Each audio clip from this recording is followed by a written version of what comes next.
Je sors de ma séance de Dune, partie 2.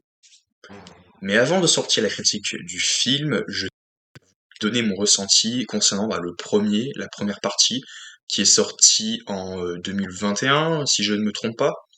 Ouais, 2021, que je n'avais pas vu avant le jour d'aujourd'hui, donc hier, pour sur la critique. Donc on va faire une petite vidéo de 10 minutes sur le premier film, et après on va enchaîner avec la critique de la partie 2.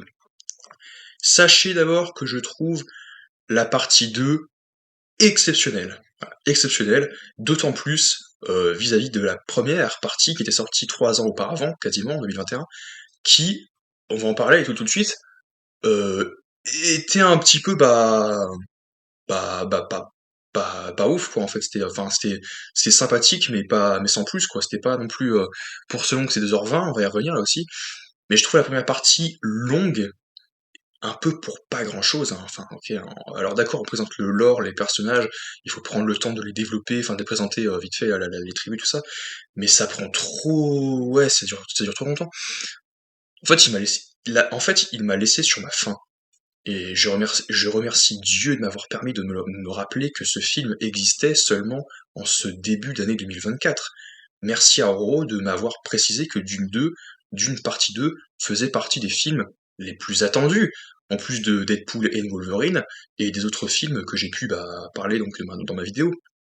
Si jamais j'avais vu ce film à l'époque, j'aurais été d'autant plus frustré, j'aurais été mais pourquoi quoi? Enfin, après pourquoi? Bah parce que la fin te donne envie de regarder la suite, mais direct quoi en fait, hein. Et en fait je trouve qu'ils ont fait un peu le strict minimum ouais, pour le premier. C'est-à-dire qu'on te présente juste les personnages principaux. Après il y a aussi donc non, Zendaya ouais qui à ma grande surprise, excessivement en retrait, enfin excessivement absente, quoi. C'est bizarre. Elle n'apparaît que dans les 15 dernières minutes du film, et puis la conclusion de cette première partie se termine d'une façon, de manière à ce que, malgré le fait que je l'ai trouvé, que je, là, j'en suis confus, excusez-moi, mais je l'ai trouvé quand même pas ouf, quoi. C'est bon, mais sans plus, quoi. C'est la moyenne, mais en fait, il y a pas de quoi faire. Oh là là, mon dieu, c'est un très bon film de SF et tout, contrairement aux derniers Star Wars ou autres, ouais, certes, mais pas non plus bien au-dessus, enfin, à peine, quoi. Je suis désolé, mais tu peux me faire taper dessus, mais après, vous allez ensuite voir mon avis sur la partie 2, mais la partie 1, je l'ai trouvé vraiment. En fait, je m'attendais à un plus, en fait. J'aurais voulu en voir bien plus. Et j'étais frustré qu'à la fin, on voit un groupe de genre de la tribu, donc on va du coup spoiler parce que le film est sorti il y a longtemps, donc voilà, je pars du principe que vous l'avez vu, au moins le premier. Donc on parle donc du groupe de la tribu des Fremen, les autochtones du désert, aux yeux bleus, qui sont un peu comme les marcheurs blancs et Spectre dans le Game of Thrones. Et on nous les présente, et puis cut, après le duel entre Paul, donc le personnage principal incarné par Timothée Chalamet, et l'un d'eux, et c'est fini. Ok, donc genre c'est une vie pour une vie, tu es des nôtres à présent, rejoins-nous, toi et ta mère, et c'est fini. Et ça finit avec Zendaya qui dit ce n'est que le commencement. Et en fait, le mot qui convient le mieux à cette première partie de Dune, à Dune partie 1, c'est prélude. C'est un prélude.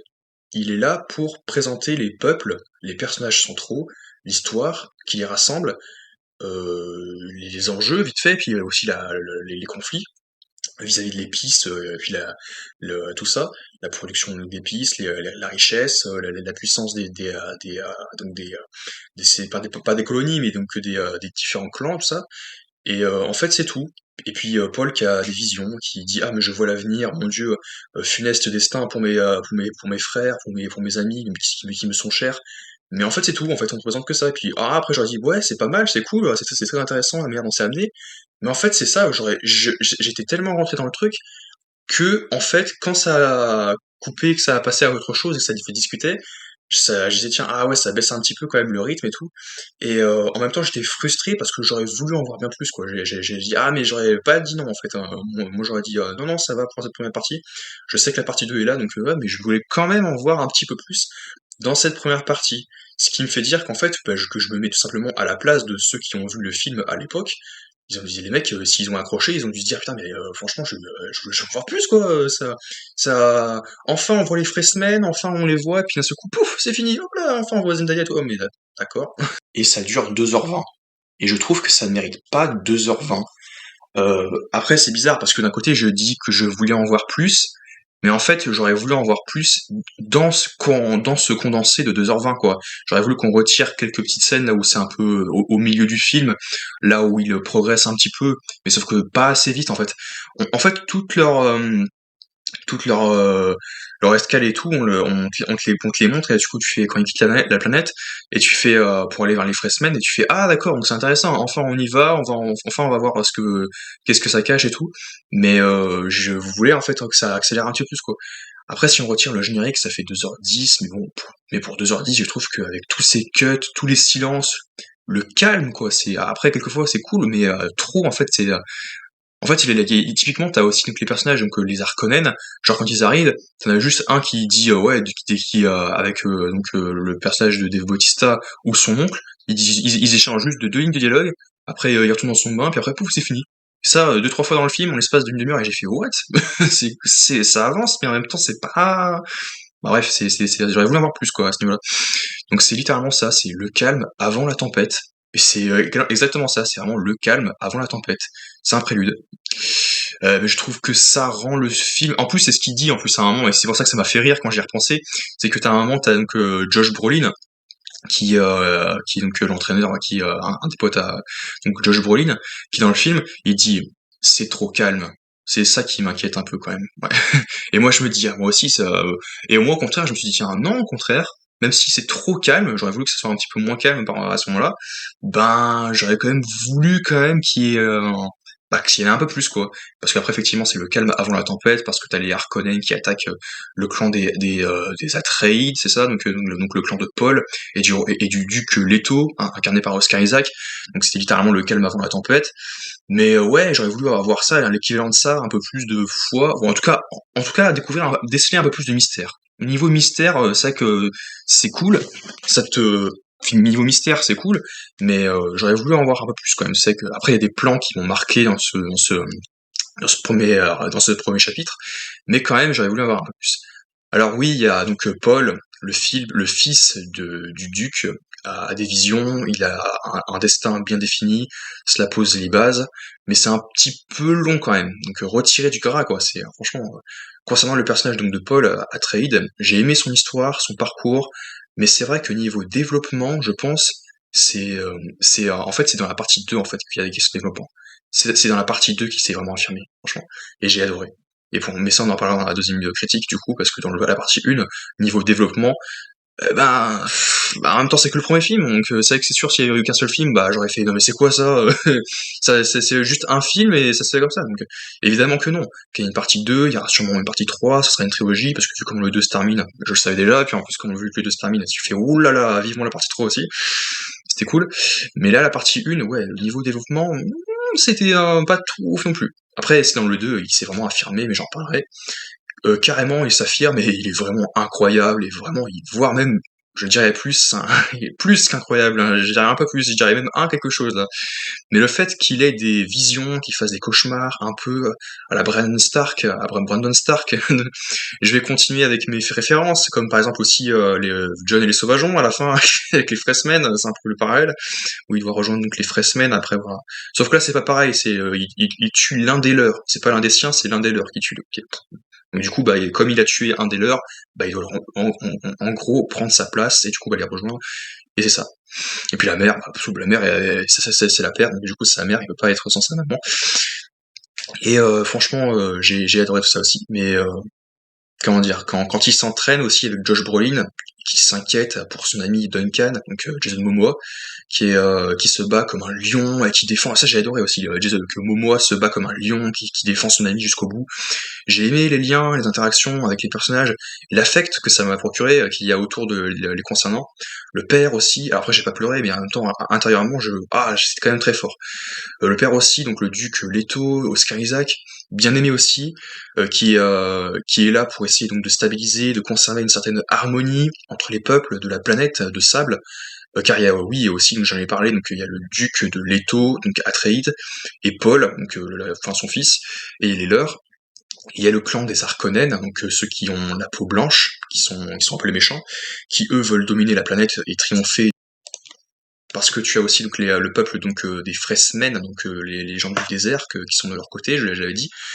Et puis il y a ailleurs donc sur notre planète, donc, ce que je vous dis les Fremen, donc oui, ce que j'en ai parlé. Puis j'ai aimé l'action malgré tout, même si j'aurais voulu en voir un petit peu plus. Mais le film n'est pas très dynamique en fait. Niveau rythme, en fait, je trouve que c'est pas ça en fait, parce que pour selon que c'est un film de plus de 2 heures, quoi, c'est plus de 2h10, 2h20, c'est un point. Le rythme là, ça me laisse un peu.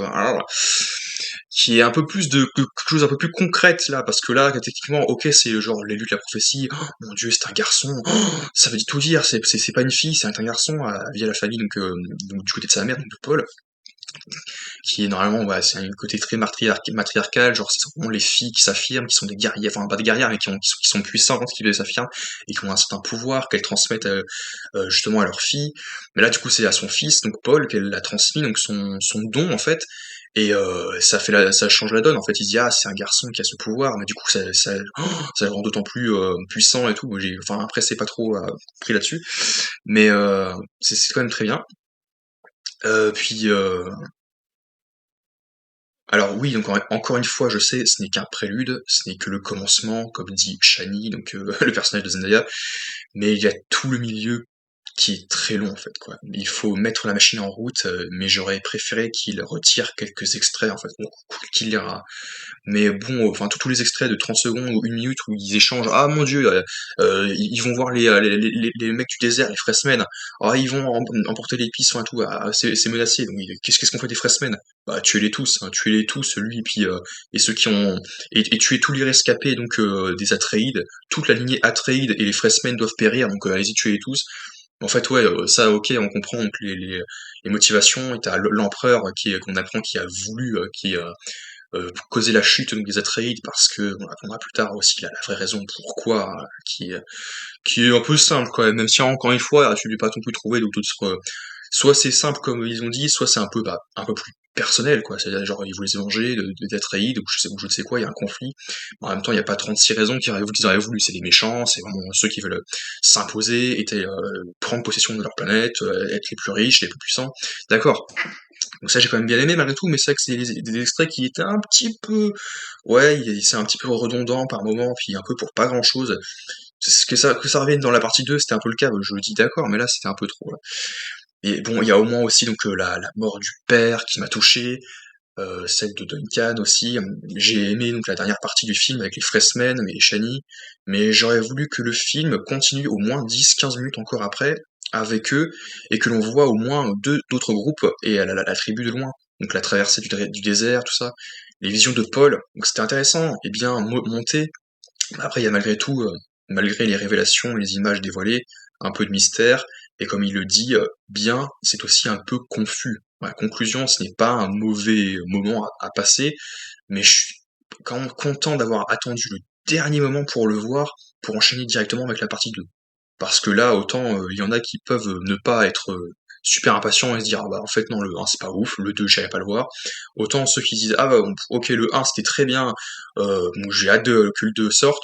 Autant il y en a d'autres qui sont comme moi qui disent ah le 1 était bien mais quand même c'est pas non plus la pépite qu'on nous avait promis hein. Personnellement de mon point de vue c'est pas non plus le banger qu'on m'avait dit, c'est un bon film de science-fiction, c'est très bien mais c'est pas non plus incroyable quoi, c'est pas un film que je vais me remater comme voilà que je vais me remater quoi une fois éventuellement mais en attendant la partie 3 que je fasse un petit marathon mais c'est tout. J'étais pas non plus impatient. Autant tu regardes et tu trembles en disant oh, mais je veux voir la suite quoi, c'est fini, hein, enfin c'est fini quoi, enfin, je veux voir la suite direct. Tu ressors, j'ai fini le film en étant un peu frustré, ouais, j'étais ah j'en pouvais plus, je voulais que ça continue. Parce que à la fin j'étais en mode, ah mais oui enfin on les voit les Fremen, les mecs aux yeux bleus, enfin on revoit Zendaya et c'est fini quoi. Tu fais ah ok donc on va devoir attendre le film, bah ça tombe bien, je vais aller justement le voir parce que j'ai attendu. Mais pour celles et ceux qui ont accroché à la fin et qui n'en pouvaient plus d'attendre, bah je les plains un peu, je les plaignais un peu. Du coup, on se retrouve donc à très vite donc, pour la critique de la partie 2. N'hésitez pas à dire ce que vous en avez pensé, et on se retrouve donc à très vite pour la critique d'une partie 2.